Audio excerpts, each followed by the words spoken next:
Türkiye'de demokratik sisteme geçiş süreciyle sürekli sancılı ve kaoslu ortamlardan geçerek günümüze kadar gelmiştir.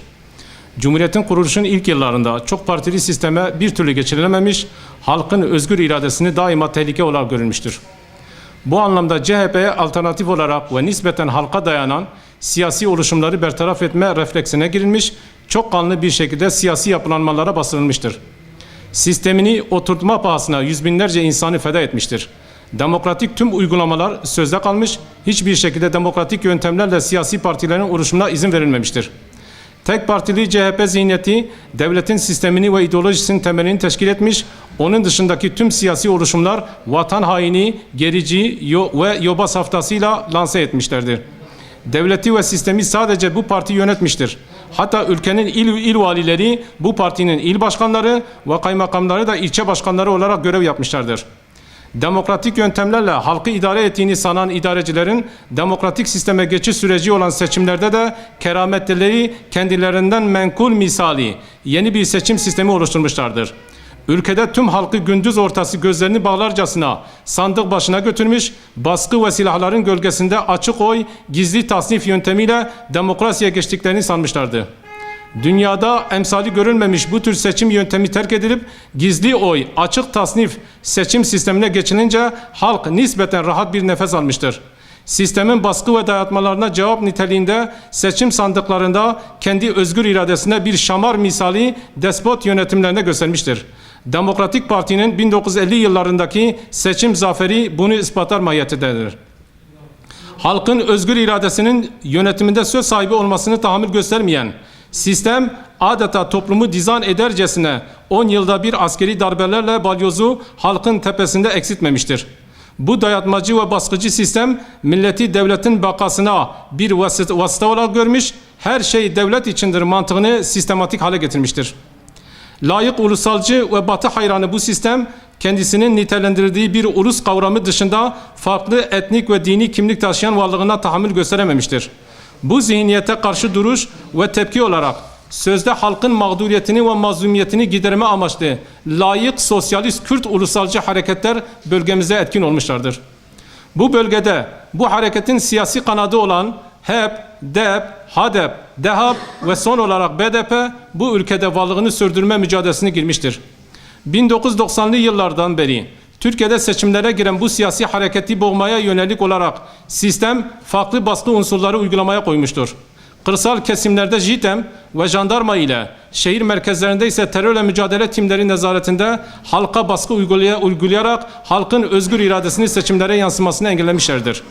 Sistemin bu dayatmaları öyle bir duruma gelmişti ki adeta danışıklı dövüş misali bu hareket halka kurtarıcı olarak lanse edilmeye çalışılmıştır. Bölgemizdeki Müslüman Kürt halkının tek hamisi ve kurtarıcısı olarak benimsetilmeye çalışan bu hareket yerel yönetimlerde gün geçtikçe güçlenmeye başlanmıştır. BDP yerel yönetimlerde halkın manevi ve dini değerlerini görmezlikten gelen uygulamalar ile gün geçtikçe bu halktan uzaklaşmaya başlamıştır. Buna mukabil olarak halkın dini değerlerini önemseyen ve önceleyen siyasi oluşumlardan Hüdapar ve İslami sivil toplum kuruluşları bölgede teşkilatlanmaya başlayınca BDP ve BDP'nin baş unsuru olan PKK'nın tahammülsüzlüğüyle gün yüzüne çıktı. Bölgemizde 30 Mart yerel seçimleri öncesi siyasi partilerin seçim çalışmaları için Lice'de Hüdapar'a ve bölgede İslami sivil toplum kuruluşlarına yönelik saldırıların bu tahammülsüzlüğün örneğini teşkil etmiştir. BDP, PKK bölgeyi ve özelde Lice'yi adeta parselemiş ve burayı özel bir mülkiyeti gibi algılayan bir tutum ile Müslüman Kürt halkının kendi dışındaki farklı siyasi kimliğine karşı ilgi ve alakasını bile ipotek koyacak kadar ileri gitmiştir. Ne hazin bir durumdur ki 1990'lı yıllarda bölgemizde JITEM ve terörle mücadele timlerinin baskı ve dayatmaları altında bir seçim sürecinin bir benzeri de bugün layık sosyalist BDP ve PKK hareketi tarafından bu halka karşı uygulanmak istenmektedir. Müslüman Kürt halkının özgür iradesinin sandıklara yansıması için ulusalcı sisteme özenircesine baskı ve şiddete dayanarak halka ipotek koymaya çalışması manidardır. Barış süreciyle birlikte müzakerelerde konu edilen PKK silahlı güçlerinin ülke dışına çıkarılması gerektiği halde çıkarılmamış olmasındaki amaç 30 Mart yerel seçimlerinde kırsal kesimlerdeki halkın özgür iradesinin sandıklara yansımaması için bir baskı unsuru olarak mı kalmaktadır? Ben bir sen olarak seçim sürecinde halkın özgür iradesini ipotek koyan gerek layık ulusalcı sistemde olsun, gerekse yerelde hangi ideoloji ve siyasi görüş tarafından olursa olsun, halkın özgür iradesinin sandıklara yansımasını engelleyen her türlü baskı ve şiddete karşı olduğumuzu açıkça beyan ediyoruz.